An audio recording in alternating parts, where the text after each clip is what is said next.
Kalau tengok peta dunia, Malaysia ni kecil je. Tapi walau kita kecil, tak bermakna kita tak ada peranan.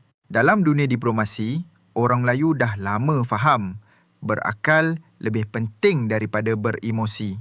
Sebab tu bila Malaysia sambut Donald Trump, ramai yang pelik. Ada yang kata, kenapa sambut orang macam tu? Siap ada yang tuduh kerajaan hilang prinsip. Padahal kalau tengok dari sudut diplomasi, lain cerita dia. Kita ni bukan kuasa besar. Bila berdepan dengan naga, beruang dan helang, China, Rusia, Amerika, kita bukan nak lawan.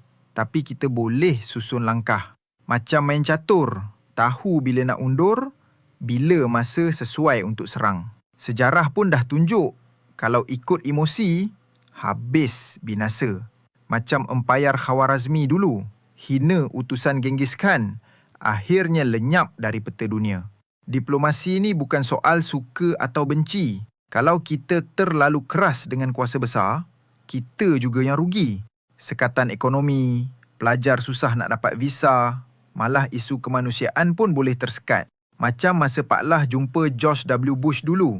Malaysia tak tunduk pun, tapi guna peluang tu untuk buka jalan mersi Malaysia masuk Iraq.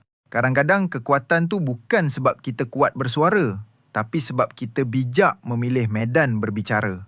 Orang Melayu dah lama faham, lembut bukan lemah, diam bukan tunduk. Sebab tu walau kecil atas peta, strategi kita besar. Pudi jadi senjata, akal jadi perisai. Malaysia kecil di peta, tapi besar dalam kebijaksanaan. Langkahnya tak kasar, tapi penuh makna.